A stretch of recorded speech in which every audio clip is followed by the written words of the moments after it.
Hi, and welcome to Mortgage Minute Live, where we map out and navigate the road ahead with current housing market insights, trends, and new product updates. Today, we're here with our CEO, Brian McKinney. Hey everyone, glad to be here. Coming. Yeah, thanks Megan for having me. Yeah, of course. Let's get going and navigate the first road sign in our current market. Awesome. So let's start off with talking about rates and the data that's coming out today and tomorrow. Okay. Yeah, everybody asks me all the time, if you're in the mortgage business, what's going on with rates? Why are rates so high? If you take a look at this slide, we've seen a dramatic increase in rate. This is one of those slides that makes you kind of catch your breath. I mean, rates have literally doubled since the beginning of the year. We were at 3.2%, we're now at 6.7%. Rates have definitely dramatically shot up. And so what's causing that, right? So I think what's important is you have to understand the relationship between the interest rates and inflation. And that's the big topic of the day right now. Mm-hmm. So, you know, we had COVID, we had trillions of dollars of stimulus money that came out, and even post-COVID, you have supply chain disruptions, which are causing supply and demand issues. So all of that energy shortage, all of that is causing consumer prices to go up. And one of the Fed's mandates is to control inflation, and the real tool they have to do that is interest rates. So in order to try to curb inflation, the Fed has been raising interest rates, and so you have to look at data that reflects where we are with inflation. So today, producer price index came out. It was still up slightly, 0.4 of a point. Producer price index is what it costs people to manufacture goods. Mm-hmm. And tomorrow is consumer price index, which is the measure of what it costs consumers to buy goods.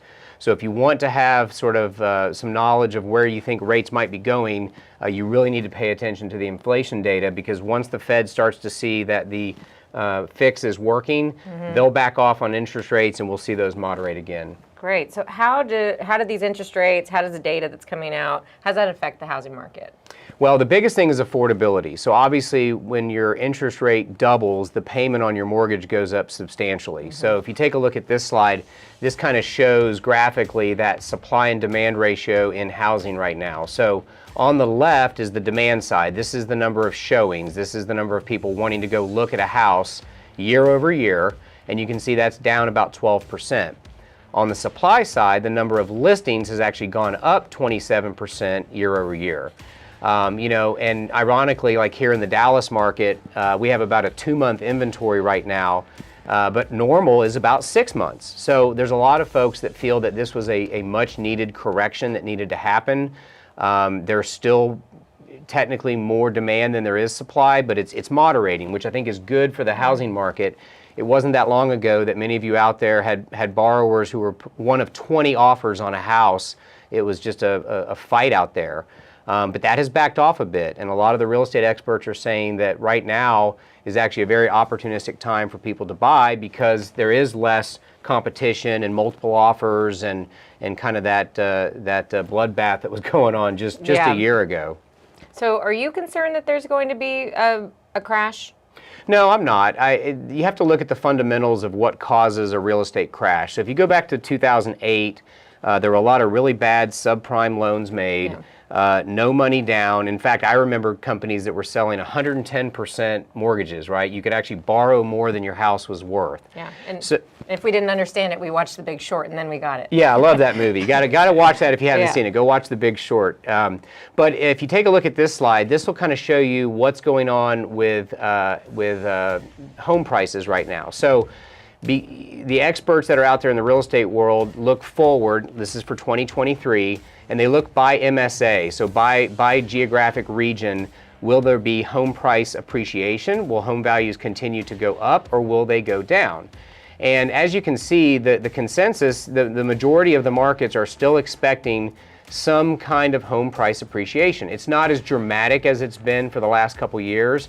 It's what they call kind of a moderation in that rate. So the rate of appreciation is slowing down, but it's still an appreciating market.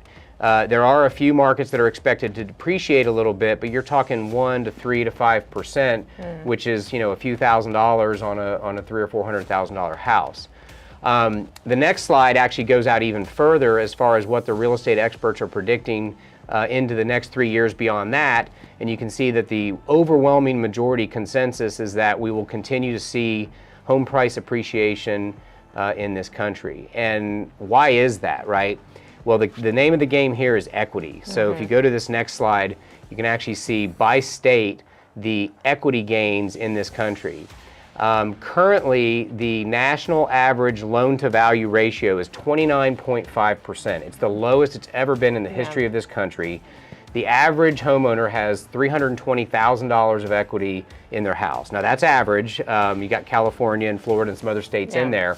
But you can see these massive gains that have occurred during that time. So that wasn't the case back in 2008. No, that wasn't the case. I remember my neighbor when we bought our house in 2011, as soon as he found out what his house was worth, he literally mailed his keys back to the mortgage company and loaded up his moving truck and off he went.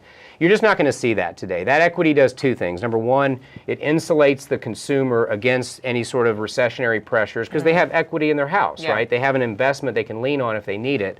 And number two, are you going to walk away from an asset that you have skin in the game on? Of course not. So it really, all the fundamentals that are out there are pointing to the fact that there's not going to be a crash. There is going to be some correction, especially in some of the markets that got really, really hot in 20 and 21. But overall, no crash coming. In fact, some still moderate appreciation going on. And not anything we're looking for in terms of crash. Yeah, well, I'm happy to be a homeowner, but as you showed in the slides there, I mean, there's still folks that are hesitating, right? They're on the sidelines going, is it a good time to buy? So that's my next question for you. How do you address that question? Well, people ask me that all the time, and they get spooked by the interest rates, of course, and there's a real affordability issue there. When rates go up that much, that there are folks that can't continue to afford maybe the house they want, and so they're waiting for either prices to come down or rates to come down. But I would say, overall, it's still a great investment. If you take a look at this slide, we go back to 1991.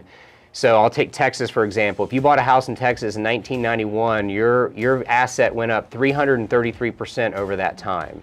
I mean, that's an amazing investment opportunity. National average, 290%. So, people always say, is real estate a good investment? Real estate's always been the best investment. It's probably going to continue to be the best investment. Sure as heck's beating Bitcoin. Go to the next slide, and you'll actually see the alternative to home ownership, which is renting. So this is the median rent since 1988, and you can see that even over the last decade or so, this has just gone up exponentially. So the question of, is it a good time to buy a house? I think it's always a good time to buy a house. If this is your alternative versus having those great appreciation and gains, I would certainly take this. Yeah, makes sense. So I know you don't have a crystal ball, but where are we going? What's coming up? Yeah, good question. So I'm fairly bullish on the market ahead. I think there's a lot of fundamentals out there in terms of demographics and homeowners that are at that age where they're looking to buy their first house, they're looking to move up. And I think that those fundamentals hold true. Rates being up is a hindrance right now, but I think if you look at this chart here, you'll see that as far as inventory goes, Inventory is still somewhat scarce. I mean, we're seeing increases in inventory, but look at those numbers. Those are 1%, 2%, 4%. Nowhere near enough inventory to satisfy the demand that's out there. And in some of these states, Colorado, California, Illinois, you're actually seeing inventory decrease. So demand is greater than supply and is causing inventories to go down. So I think there's still this tremendous demand that's out there for housing. It really becomes more of a consumer confidence and a consumer affordability issue. So if you go to this last slide here, you'll see at least what the experts are projecting. I wish I had a crystal ball. I wouldn't need my day job, but experts are predicting that we've reached or about to reach the peak here, and that rates will begin to moderate, and hopefully as the Fed gets inflation under control, they will actually begin to come back down, which really does two things for us in the mortgage business. Number one, it makes home affordability easier for the consumer, so you get more transactions, all that pent-up demand now can get back into the housing game again. And number two, you've got a lot of folks that have bought houses the last year or so at 6.5% interest rate. When rates do moderate back down, it'll give us a chance for some refi opportunities. Nice. Well, that's all the time we have for today on the show. Thank you so much, Brian, for coming and explaining everything to us. Did want to mention that we really do love getting your questions.